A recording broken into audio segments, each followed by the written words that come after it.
Welcome to the New Warehouse Podcast, the podcast for those that are curious about what's possible inside their four walls. Before we get into this episode, let's hear a word from our sponsors that make this all possible. In my operations years, it seemed like we were always trying to find more space or we needed a quick storage solution for a special project. That's why when I discovered Palite and their Palite Picks solution, I was excited. Made from ultra-strong engineered honeycomb structured board, these corrugated shelving units can support up to 1,100 pounds. They're definitely stronger than they look, and they come to you flat packed for easy installation in minutes. I've built them and utilized them myself. They provide customizable configurations with up to 400 pick faces. If you need storage quick or you need to maximize space utilization, you need Palite. Check them out at palitegroup.com. That's PALLITE group.com. Do you feel like automation is unapproachable? Well, Big Joe Autonomous Solutions is changing that with the AP44. The AP44 is a fully autonomous pallet truck built for real work. Floor-to-floor pallet transportation, no infrastructure changes, no complicated IT project. Setup happens right at the onboard touchscreen. If you can use a smartphone, you can use the AP44. Just select a mission and the AP44 gets moving. Easy switch between fully autonomous, semi-autonomous, and manual mode on this pallet jack keeps it versatile.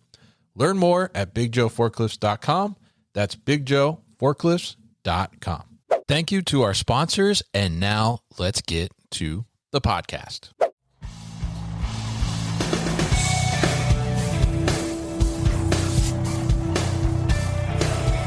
The New Warehouse Podcast, hosted by Kevin Lawton, is your source for insights and ideas from the distribution, transportation, and logistics industry.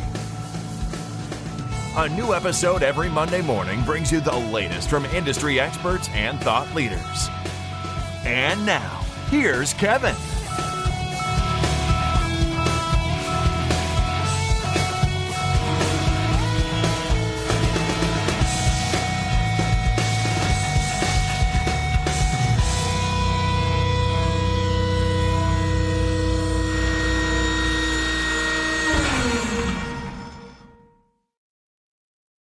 Hey, it's Kevin with the New Warehouse Podcast, bringing you a new episode today.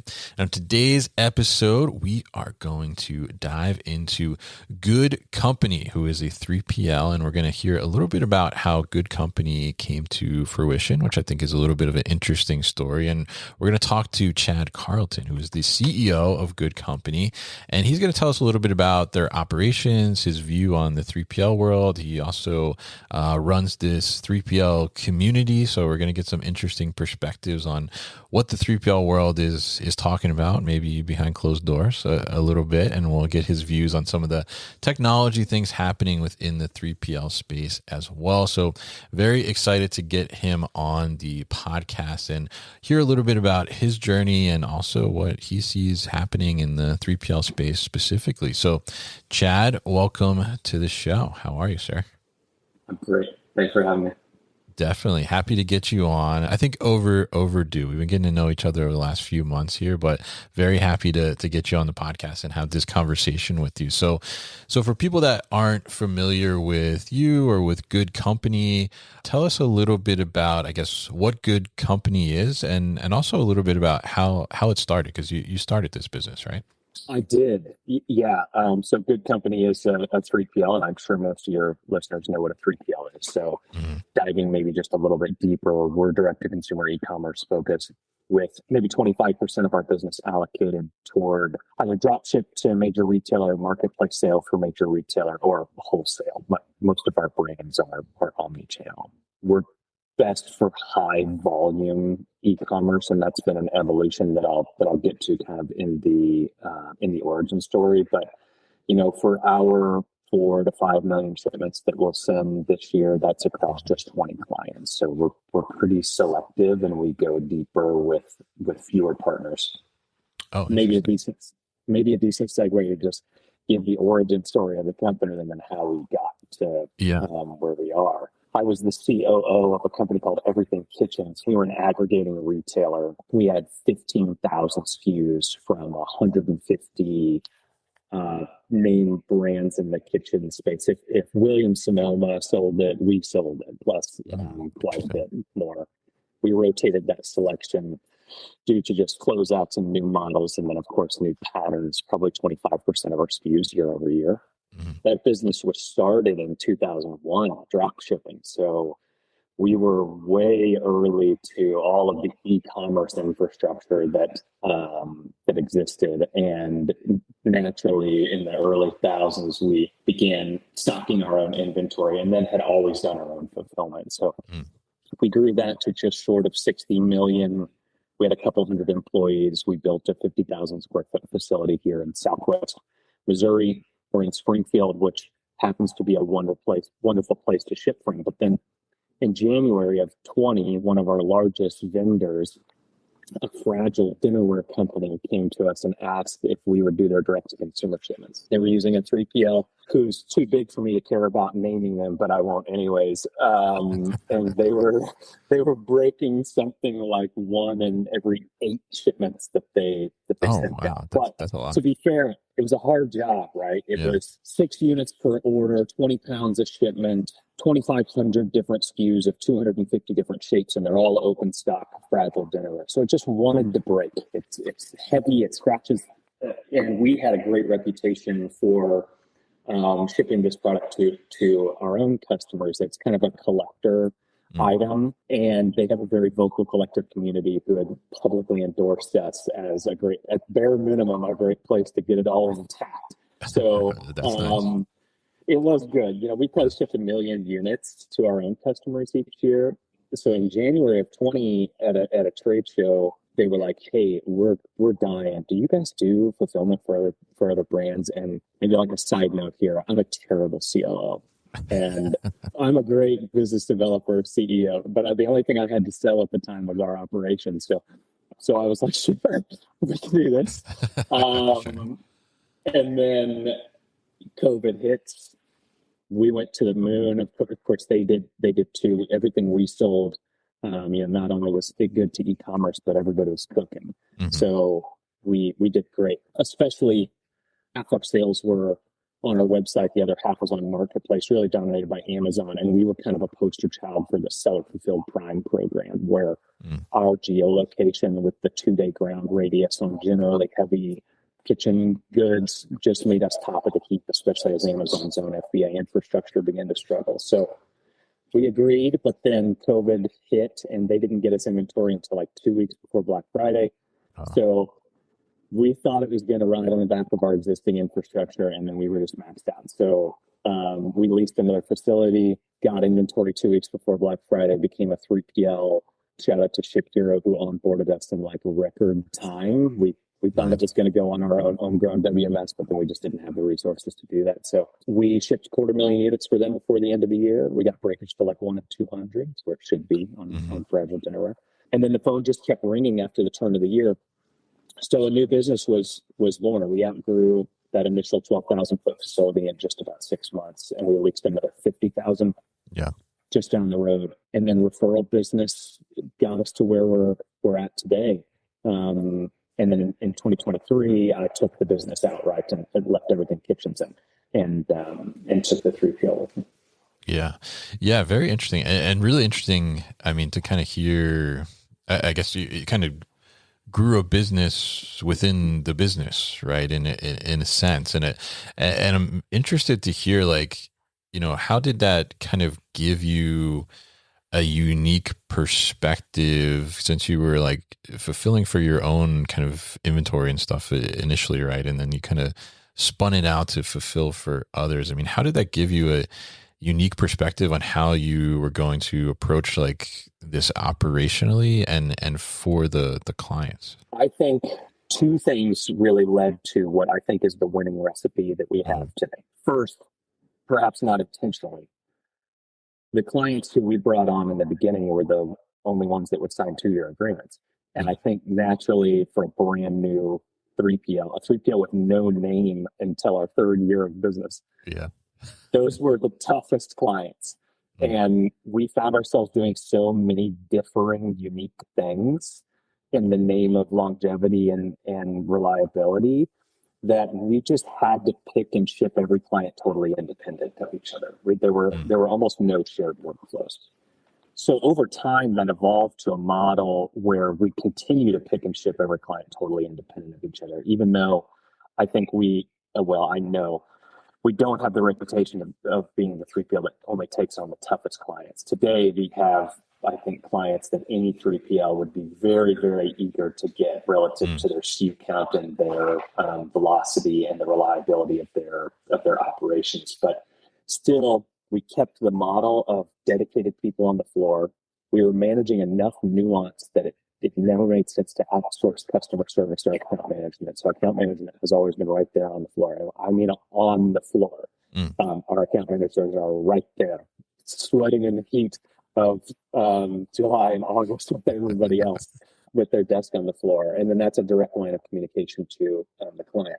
The second part of this would be, we, as having been born as a retailer, shipping 500,000 or 600,000 shipments to our own customers every year, we were always laser focused on a happy recipient.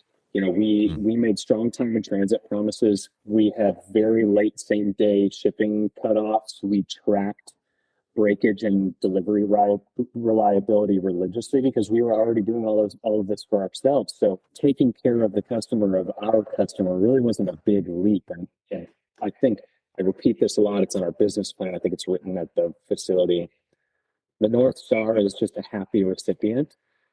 As long as we know what makes the recipient happy and operate within some reasonable confines that the brand gives us, our clients give us a lot of latitude to take care of their customers for the inevitable exception that comes up. As long as they understand that our intention was to keep their customers happy, that trust builds over a long time, and then they begin to trust that whatever we're recommending for the brand to do, it's in the name of a good customer experience. And I think that just compounds. Yeah, and I think that's very interesting there. And I think, having kind of that initial perspective of like, all right, you were dealing directly with your customers, right? Versus like dealing with your customers in a sense, what you're doing now, right? You're kind of understand that direct feedback and why that matters so much, right? To the end, like you said, the receiver of the product at the end of the day, right? So, but now tell us a little bit about, because you mentioned there, okay, we have dedicated to each like client, right? Dedicated team for them. What does that look like operationally? Like, is it almost like there's, individual kind of fulfillment setups for each client within your operation, or like what does that kind of look like from a physical presence and a workflow presence? Okay, so the answer is yes and yes. Yeah. We fulfill 24/7. Okay. So those client leads that are there to communicate directly with the client, we have to have 24/7 coverage to communicate with anybody. We've transitioned to a hybrid model where I think we learned that our account managers were acting diligently on behalf of the clients, but that often meant that they were head down doing something, and somebody needed to have their eyes on the communication channels as well. So we've moved to a hybrid where we have a senior account manager who's got eyes on communication all the time and is relaying that to their warehouse account managers. We call them the SAMs and the WAMs in our facility, who are taking care of each client and managing the nuance on a routine basis. For the most part, the infrastructure to fulfill the clients is all unique. That can present some challenges where you don't want to have more packing stations that are dedicated to only a portion of fulfillment on a routine basis, but they're still occupying some floor space. So we've got a little bit of versatility built in where we can shift some of those resources back and forth. But if you're willing to give up the real estate to set up a bespoke station for a single client, the efficiency gains are pretty meaningful because this thing is set up to do one job and one job alone rather than having to retrofit for a multitude of different clients. So that is the way that it's set up. We've mostly got, we have all of the inventory pooled together. in a very consistent bespoke setup, which is perfect for the type of product that we're doing. So that minimizes the footprint and it maximizes like the amount of intuitiveness that it can be stocked. So a picker can walk past and really understand what it is that they're doing. But even more than that, the accumulated wisdom that the team gets from just operating day in and day out in a very familiar environment that's set up for the client begins to manage exceptions and all sorts of nuance in unpredictable but very valuable ways. Yeah, it's very interesting because I mean, I think that, I think there's kind of some general thinking out there, like you want to try and combine everything for efficiency, right? But what you're saying is like you found a way to kind of like we almost compartmentalize them, as I'm kind of imagining in my head, like, this client here and this client here, and they have their own kind of flow a little bit, but you're able to find the efficiencies within that. But then I imagine too that also really conveys and translates into like the quality of the delivery that you're doing, right? Because there is that kind of dedication in there, and I'm sure the clients love it, right? I mean, I can't imagine they don't. It's almost like white glove service in a little bit, right? It is 100% white glove service. And Yeah. I poked fun on Twitter a week ago. Like we're a silent extension of your brand, says every 3PL out there. But I truly believe that the line starts to get pretty blurry when the brand is interacting with the same people, literally packing the orders on a day-to-day basis. Mm-hmm. The traditional wisdom is consolidate for efficiency. And I probably have to call out that we really only have the luxury of doing it this way because we choose to work with so few larger brands. So we have to say no a lot to somebody that doesn't fit the model. Otherwise, I think it would sacrifice the integrity of the rest of the fulfillment setup that we have. That's on a bespoke basis. Yeah, absolutely. And I think, I gotta say super impressive, like the number of clients you have, or the minimal number of clients you have to the volume that you're pumping out. I mean, that's like a great setup, right? And I think you only get to that level by knowing exactly like what fits into your model, right? And like you said, like we got to say no quite often, but when we find the right fit, like that works very well, I think for both sides. So it's really good to hear that there. And so now tell us a little bit about like the operation itself. You have one building there in Missouri, because you just got a new we building, just have right? one node. I'll steal this from another 3PL operator who just had one node in the Midwest. They were like one center of excellence. Sure. Yeah, that's right. We just have one node. Of course, we have lots of partner facilities for the very, very rare case that a client would need to distribute inventory but still wants us to manage it. Again, shout out ShipHero. They make that pretty easy to connect to other ShipHero instances and do the multi-warehouse allocation. Just 50,000 feet right now, which is crammed for 200 people that are employed here. But we just bought 130,000 feet. The infill is going in now. We're doing a couple million just in the office and the break rooms and the infrastructure for our people so that we can have everybody on site. But the ceilings are taller and the dimensions are more ideal. I think we'll 4x our space here in the next 2 months. Wow. Yeah. And very interesting there. You touched on, the investment into just like spaces for your people. Right. And I see often, especially on like the good, LinkedIn page, right, that you're like calling out the employees and highlighting those types of things. And you're quick to like call out the team, right. And the people that are making it happen. So it sounds like to me, like culture is a big deal for you, right. And taking care of the employees within the operation. So tell us a little bit about like how do you create that culture, and then how do you get the right people in the building to kind of make sure that culture is permeating throughout and is long lasting? I can't take credit for any sort of master strategy here other than just knowing that culture, I think, is not what you promote, it's what you tolerate. So we've had to be pretty religious about keeping our core values front and center, keeping accountability high within the organization. We used to do some pretty wild stuff in the name of peer accountability. Really? Most of it comes down to just putting the right people in place. And I would say overall, I'm good at hiring great people. My batting average is very poor, but my slugging percentage is great. They come in, they're either a home run or they're striking out. And we've hired some folks, especially on our operations team, our COO, Miranda, our director of relationships, Noah.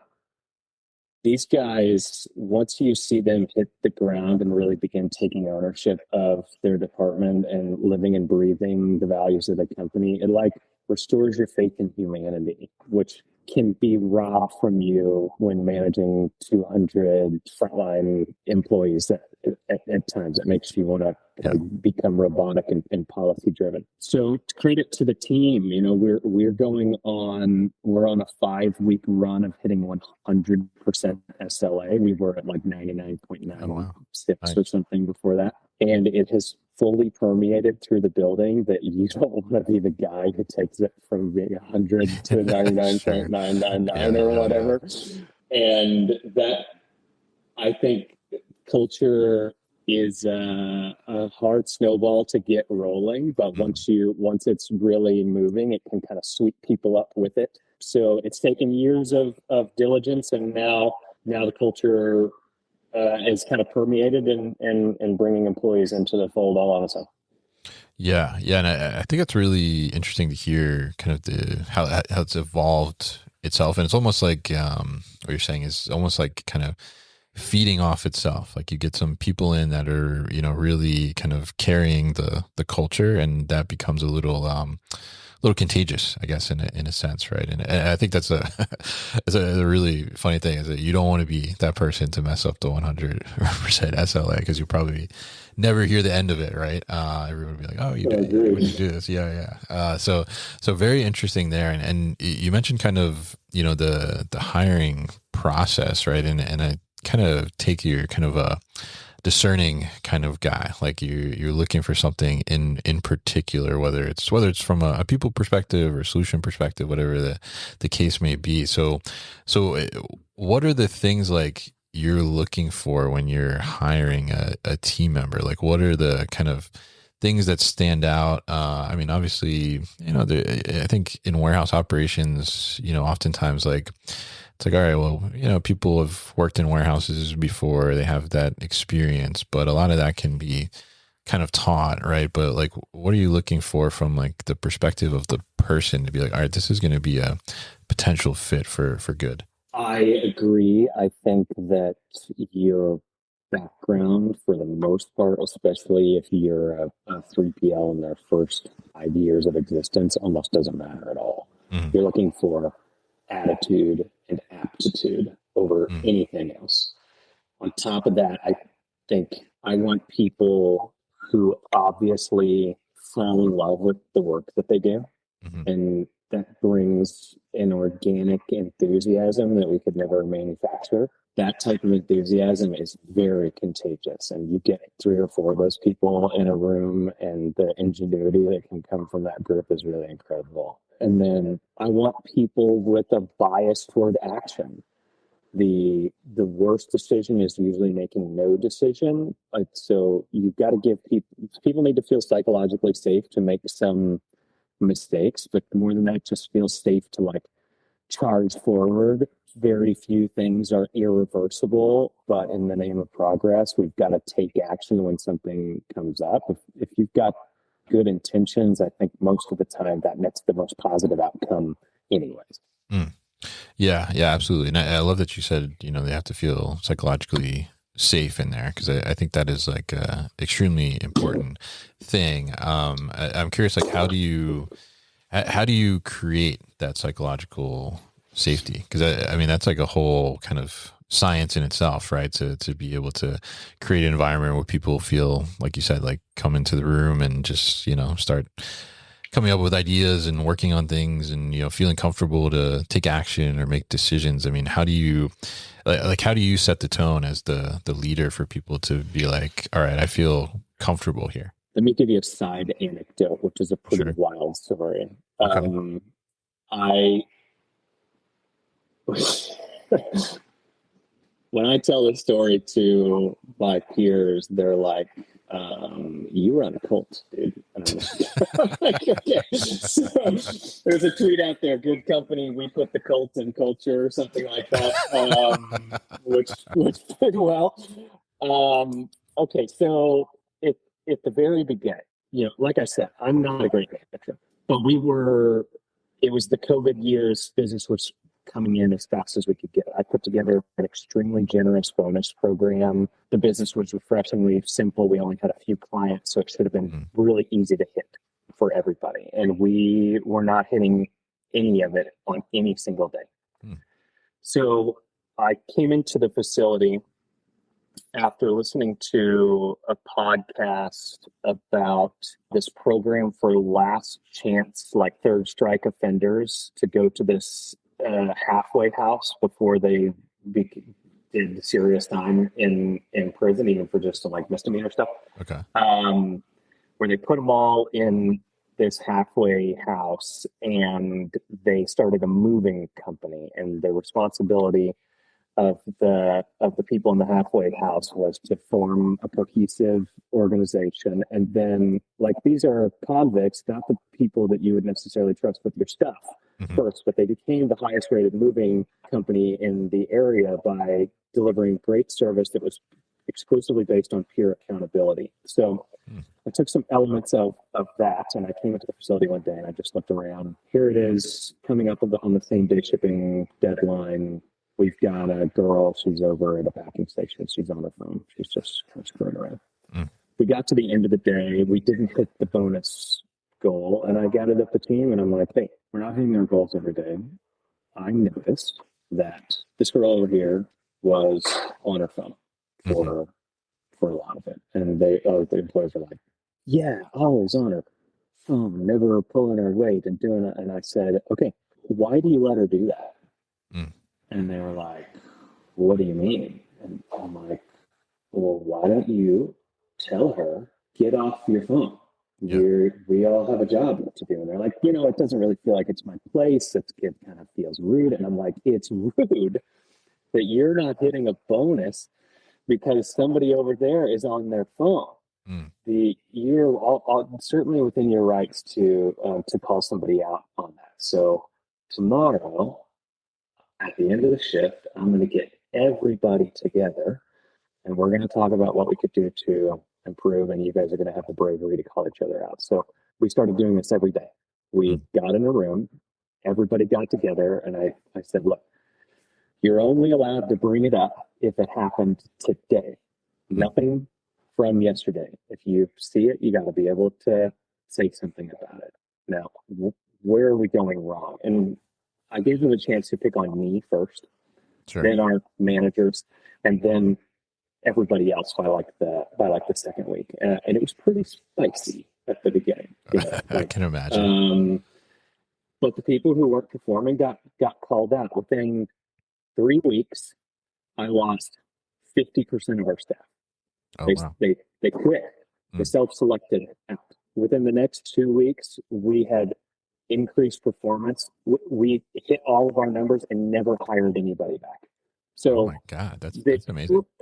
Okay, so the lesson there is like when people feel confident that the person next to them is going to work as hard as they are, they feel accountable to that person too, and they want to work harder. So we began doing this every single day. And if you want to talk about just like the psychological safety of someone feeling safe to fail, the psychological safety of feeling safe to criticize your manager in front of the entire workforce on a daily basis means people are feeling very safe in their positions and uncomfortable if they're underperforming. So we got to the point where peer accountability was so high that people stopped calling each other out to improve just because the camaraderie and the morale was too high for the organization. So that transitioned into like a daily growth meeting is what we called it. We just did some housekeeping. We looked for chances to improve, and that really got the buy-in from everybody in the organization that even the most junior, brand new employees might have an idea that's good for the organization, and they watch that get put into practice within the subsequent days. And everybody is feeling safe within their position to contribute at a high level. I think that's carried forward to today. That's pretty amazing, because I mean, that is even as a leader, right? I mean, that is a tough thing to come in and just do a total kind of like, you know what, we are going to like just do something completely different today, right? Because it's kind of like, this could either go really well or it could go really bad, right? Like you don't kind of know, but I mean, that's amazing to hear. Like, just by doing that, I mean, you got rid of a lot of like bloat, essentially. It sounds like people that were not pulling their weight to the fullest extent, and then the people that were, they really got to kind of rise to the top and really level you out, like as a business, to be like, okay, well, actually we had all this excess that we didn't even quite realize that like was pulling us down, and we didn't even need it, right? I mean, to not have to replace 50% of the staff because everybody just rised up to the occasion, I think is really, really an incredible thing. And I think that in the warehouse operation itself, like psychological safety overall is such a powerful thing, because I mean, you have people that are dealing with this stuff on a daily basis, touching all the different things and going through all the different processes. I mean, no one knows better than the person that's doing that thing day in and day out on how to like make this better, or what sucks about this, right? But if you make them feel like, okay, well, I can tell you, like, hey, this sucks, like we don't like this, right? Like that can change the whole course of the operation, the way things flow overall. I think that's fantastic story. I absolutely love that. So I appreciate you sharing that for sure. So now let's talk a little bit about kind of, you mentioned you all are on Shapiro there, but let's talk a little bit about kind of the overall technology landscape in the 3PL space specific, because there's a lot going on. We were at the Shapiro event together actually, and we were talking a little bit about it there as well. But we got automation, we got robotics, we got, of course, AI out there too as well. So how do you kind of look at the technology landscape? I mean, are you embracing some of this stuff? Are you skeptical about some of it? Like, what is kind of standing out to you, and what do you think is like, I don't know if that's really viable? Like, what's your view? Man, I have spent the better part of the last year trying to reach a conclusion on this question, and I'm not there. Actually, I feel like I am there, and I don't want to believe the answer, which is a negative outlook. Okay. And the optimistic side of me wants to remain invested. But suffice to say, it feels ominous, right? Technology is accelerating at a very rapid pace. I think, I look to you for guidance on a lot of this, because you have so many more conversations with thought leaders than I do. But I, in the last year, have at least 2 or 30 facilities, thanks to very generous other 3PL operators who have just welcomed us with open arms. Sure. I have seen no implementation short of a purpose-built $30 million layout that is designed for a very specific purpose or a very specific niche that has me trembling about our more human-intensive model right now. The best I've seen is like sensible automation with a very clear ROI calculator. Conveyors to replace carts, package sorters to replace people, mobile intelligence, pick to light. All of this stuff is a very easy line from here's where we see the efficiency gains, and anything outside of that, including all of the robotic implementations that I've seen, have not been overwhelmingly impressive, in my opinion.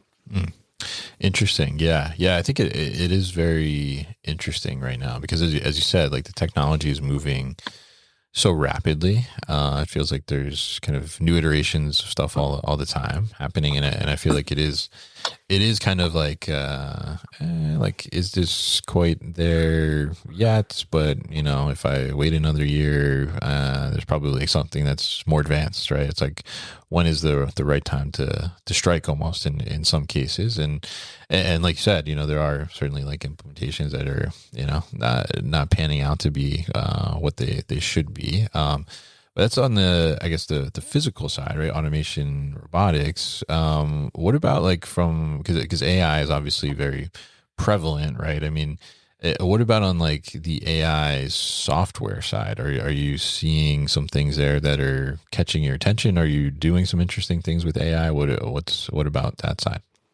I think if you're not dabbling with AI, then you know how the internet kind of bifurcated the past generation. You either became fluent with technology, and then your fluency carried you through to a whole range of new career and personal possibilities for yourself. It feels as though AI tools are going to bifurcate this generation, and we're either going to get on board or we're not. We're not going to be the Luddites that got left behind here. So I think that I'm encouraging everyone to dabble just to increase their familiarity overall. The truth is, we're leaning pretty heavy into it, and I think building some rather clever things. But I'm watching that happen across most organizations right now, or a lot of my peers. I'm not. What we're leveraging AI to do, which I feel is arguably the most impactful thing for us as an organization, is increasing the speed and quality of our decisions with more information and faster analysis that used to we would have to make a bet a little bit more blind, just because if we wanted to remain nimble or execute on an opportunity, we just didn't have the time and resources to put the analysis into it that we needed to. So I've appreciated that at our leadership teams, a lot of this research is like AI assisted to help us model things out and make a lot better decisions. As we were designing our new facility, it certainly helped as we were modeling out some of the ROI calculators on different technology that we had the opportunity to put in from on a physical perspective. For our clients, I'm watching it consume some of their OpEx, which is, you know, like slowly taking out some tedium, especially on the, you know, entry level customer service side. Although that's not a huge dollar figure for anybody compared to the overall bottom line. So incremental improvements at best, but I think long-term decision making is probably benefiting the most for us. Yeah. Interesting. I was interested to hear, you know, some of the use cases and how people are applying, because I think there's so many options, right? With AI, like there's so many different things that you can potentially do, but what actually works in practice for some, I think it's really interesting to hear that. Interesting to hear you used a lot of that for the new facility, and very interesting. I'm sure other leaders have found themselves in a similar position. Something that irks me, but is some sort of natural human tendency. You fill a new major position, and the first thing, like every time that we have filled a director of ops level job, the first thing they blame is the software. Like they're like, we need to switch software. Yeah. I'm like, do we? Yeah.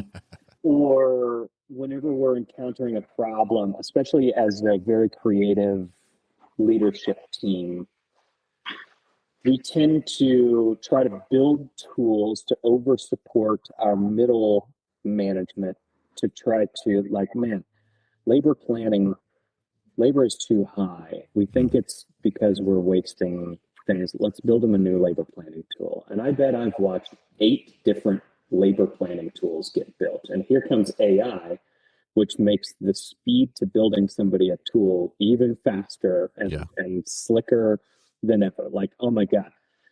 It's just we all are under the false assumption that it's some sort of adoption issue. That, man, if the tool was just easier to use, then people would finally start using it. And I found that our most effective the people who are really affecting the bottom line are not the ones who are behind a desk trying to automate and manage. They're the ones who are in the aisle looking at someone who's going too slow or is having a problem and saying, what can we do to fix this?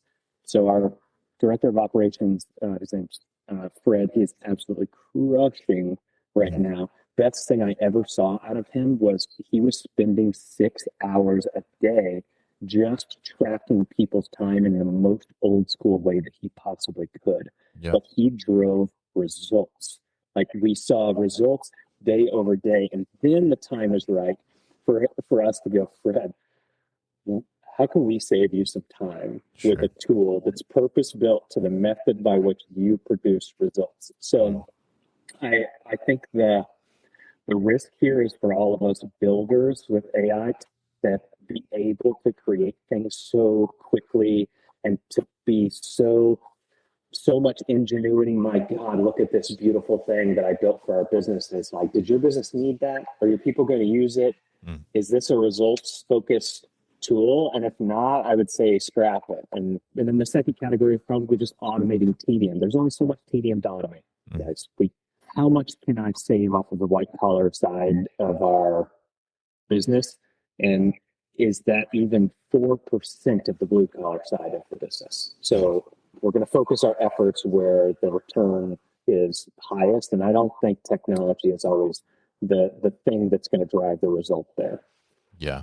And I think that's such a great point and great example with Fred there, your director of ops. I mean, I think, if you're just building something because you think it might be useful, right? It's not going to have as much kind of impact or effect as versus like, all right, well, what are we actually doing that is driving results? And then how do we help make that a little bit better? Like, how do we create a tool that's going to maybe speed up that process or something like that, but still do effectively the same thing, just do it a little, turn it up a little bit.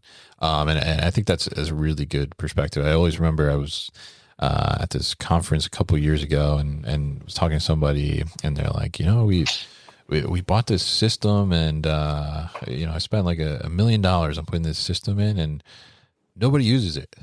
I can't figure out why nobody uses it. Like we can't get anybody to use it. And I think that's a very real thing because it is like, all right, well, okay, there's, this fancy system or we can build this fancy thing and it's looks great, it's sleek and all these things like you talked about, but then it's like, well, it doesn't really move the needle or it doesn't really make an impact for the people that are going to actually use it. Like, so understanding that first and then kind of building to that, I think makes a ton of sense there. So now in addition to good company, you also have this 3PL kind of community Slack channel, right? That I've heard about. I'm not in it because I'm not a 3PL, right? You have to be a 3PL to be in it, right? So, and I think you got like 200 some 3PLs in there, right? So yeah, right. So you hear a lot, I imagine, from these 3PLs, and kind of like what's going on. But what's kind of the overall like pulse in the market for 3PLs in general? Like what are some of the top challenges people are facing right now? What's the view in the overall industry? Okay, this would be the first time that I've talked about the 3PL Slack community in any public capacity whatsoever. So okay, we got an exclusive here on the podcast. Yeah. You do. The secret's out now. Right now, it's all for charity. For what it's worth, we support IJM's anti-sex trafficking initiative that we're doing very nice. For a donation, which has been great. And it started by me just having a couple buddies in the space and me not knowing what I was doing. And I was like, "Would you guys get in a Slack channel with me?" And then it has just organically grown to what it is today. So no sponsorships, no anything like that. It's all just organic conversation. The feedback, I heard something really great from a buddy of mine named Nate Schutz, who runs a little community called Ballast.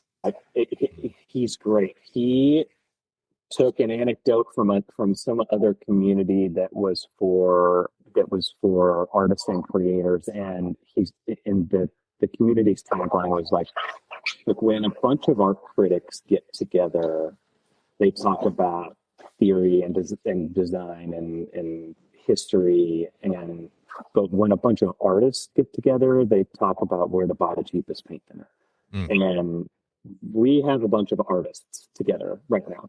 Yeah. So I'm not saying that like the conversation in there doesn't kind of scratch on long-term issues or look at signals in the market. Oh, hey, Amazon's in the 3PL space. What does everybody think? Or here's the new logistics offering out of China. What does everybody think? But it's a lot more tactical. So I don't know if that's narrows my field of view as to what my peers are actually thinking about. But I can tell you the main conversations that have happened over the last few years. Sure. The emergence of regional carriers, alternative carriers. We like to just call them emerging carriers. Okay. They, we saw a pretty big gap open up when USPS unilaterally raised their prices at the tail end of a lot of the COVID volume and the tail end of the rise of the gig worker. And we've seen the emerging carriers really sweep in to fill that vacuum. Personally, I think it's one of the best things for the market right now, as there's finally like one segment of package delivery that is highly competitive again. And you can reliably push one vendor against another to see meaningful price movement for the consumer. Otherwise, all U.S. consumers just took it right in the pocketbook when USPS raised the floor. Second is, are robots going to be viable soon? Sure. Big question. And I think the prevailing sentiment has been, well, like the most common implementations are probably that are in the real humanoid robotic sense that everyone's talking about are probably teleoperated robots right now. That reminds me of I don't think Uber has ever officially made any money. They've just kept raising, and everybody goes, hey, the unit economics don't work. And they're like, just wait, they'll be driverless soon. Yeah. And I think it's still mass for these teleoperated robots, but not at scale. And I think that what I'm watching is, I know many peers who have teleoperated robots in their facilities right now. I can't exaggerate how incapable they appear.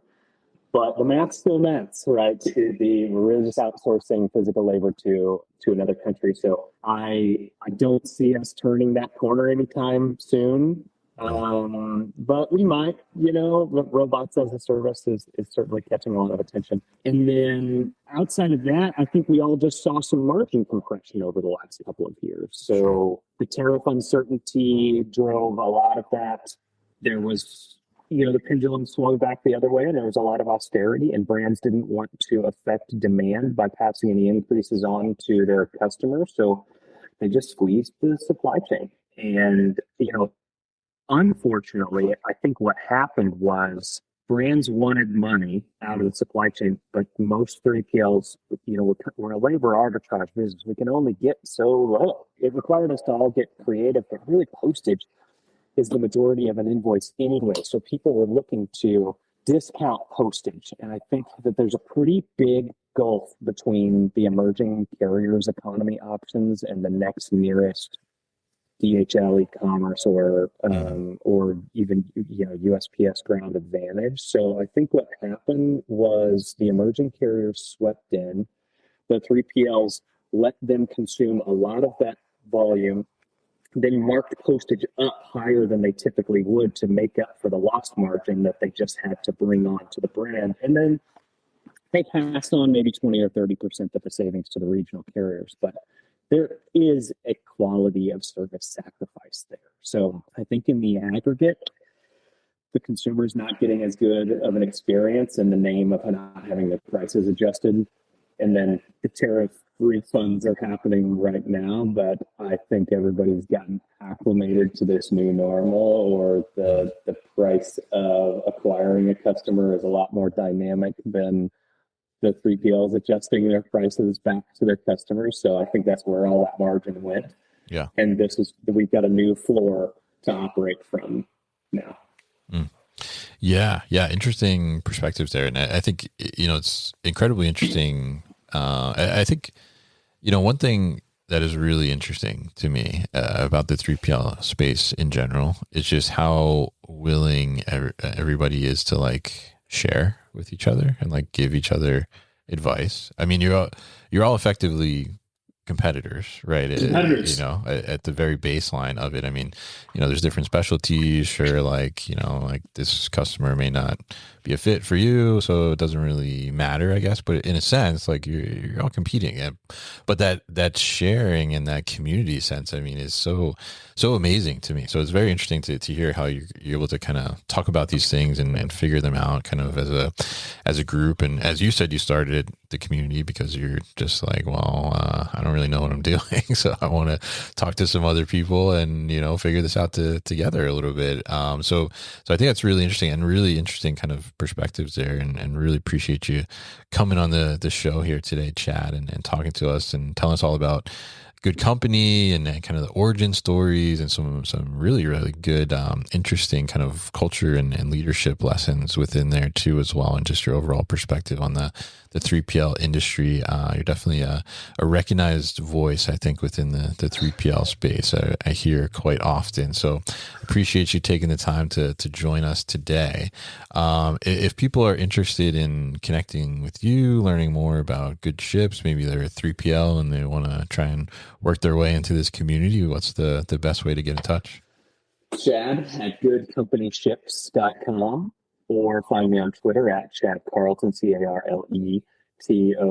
I've no shortage of spicy opinions on there.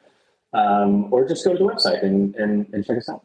All right. Awesome. And we'll definitely put all that information at thenewwarehouse.com so people can easily find it. Also in the show notes here as well. So Chad, it was a pleasure. Thank you once again for your time on the show today.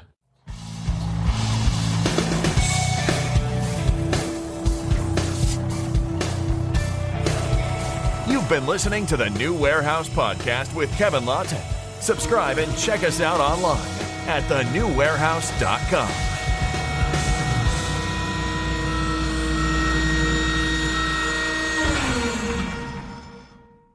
Enjoyed this episode? Make sure you are subscribed to the podcast, and for more content from the New Warehouse, find us on LinkedIn and YouTube. Links to subscribe can be found in the show notes, and for everything The New Warehouse, head to thenewwarehouse.com.